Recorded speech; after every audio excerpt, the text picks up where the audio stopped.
कमलनाथ की बड़ी घोषणा, ओबीसी को 27% आरक्षण देने का वचन। नमस्कार, मैं हूं रिया पिपलीवाल और आप देख रहे हैं MP7 न्यूज़। देखिए पूरी खबर। कमलनाथ ने बड़ी घोषणा करते हुए ओबीसी को 27% आरक्षण देने का वादा किया है। इसी के साथ उन्होंने जनता से किए अपने पुराने वादे भी दोहराए। बुधवार को शाजापुर जिले के अकोदिया मंडी में जनसभा को संबोधित करते हुए कमलनाथ ने एक बार फिर बीजेपी पर जमकर निशाना साधा।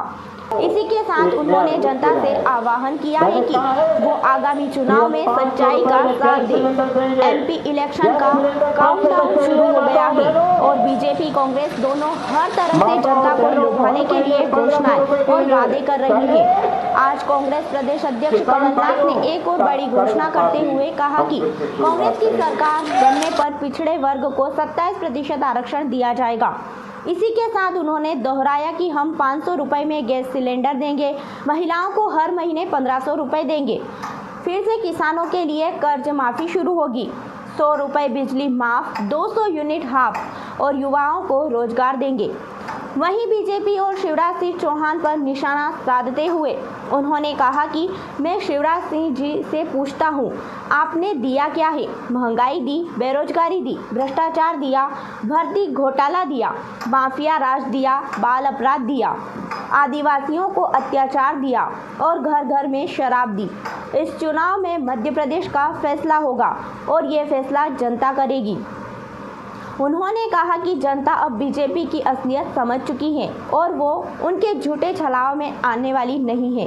PCC चीफ ने बीजेपी पर भ्रष्टाचार का आरोप लगाते हुए कहा कि मध्य प्रदेश में निवेश इसलिए नहीं आता कि यहाँ इतना भ्रष्टाचार है, कोई आने के लिए तैयार नहीं। अब शिवराज सिंह की भूमि पूजन मशीन बहुत हो गई। चुनाव से पहले इन्होंने भूमि पूजन मशीन शुरू की, जहां जाओ नारियल फोड़ो। चुनाव से पहले बीजेपी को बहने किसान कर्मचारी याद आने लगे, लेकिन मध्य प्रदेश की जनता आपको विदा करने के लिए तैयार है। उन्होंने कहा कि मैं भी आपको बड़े प्यार से विदा करूँगा। आज हम सबके सामने चुनौती है कि मध्य प्रदेश के भविष्य को सुरक्षित रखें, नौजवानों का भविष्य सुरक्षित रखें। हमें प्रदेश को नया रूप देना है। एक बार फिर उन्होंने बीजेपी पर आरोप लगाया कि प्रदेश को चौपट प्रदेश बना दिया है। कमलनाथ ने कहा कि चौपट कृषि रोजगार व्यवस्था, चौपट भर्ती व्यवस्था, चौपट शिक्षा व्यवस्था, चौपट उद्योग धंधे और हाल में महाकाल का घोटाला, पूरे देश में बीजेपी ने हमारे प्रदेश को कलंकित किया है। खोखली सरकार ने खोखली मूर्तियां बनाई जो हवा में उड़ गई। चुनाव आते हैं जाते हैं, हर चुनाव के अपने मायने होते हैं, लेकिन 5 महीने बाद जो चुनाव है वो क्या फैसला करेंगे? इस चुनाव में कौन सा फैसला होगा? इस जिले के विकास का तो फैसला होगा, पार्टी उम्मीदवार का फैसला होगा, लेकिन सबसे बड़ा फैसला आपको करना है कि हम अपने देश की संस्कृति को कैसे सहेजें। भारत की संस्कृति जोड़ने की संस्कृति है। हमारे देश की संस्कृति पर हमला होता है तो हम आने वाली पीढ़ियों को कैसा देश, कैसा प्रदेश सौंपेंगे?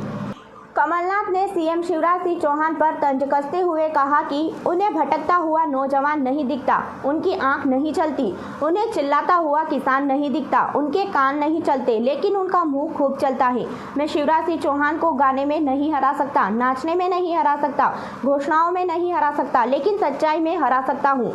आपने प्रदेश को कर्ज में डुबो दिया। इस कर्ज का फायदा किसे हुआ? सरकार ने 3,30,000 करोड़ के बड़े बड़े ठेके दिए और अपना कमीशन बनाया। कमलनाथ ने कहा कि 5 महीने बाद इस बार चुनाव सिर्फ उम्मीदवार का नहीं, इस बार चुनाव हमारी संस्कृति, प्रदेश को बचाने का है। हमें आने वाली पीढ़ियों को की रक्षा करनी है और तय करना है कि आप अपनी आने वाली पीढ़ियों को कैसा प्रदेश सौंपना चाहते हैं।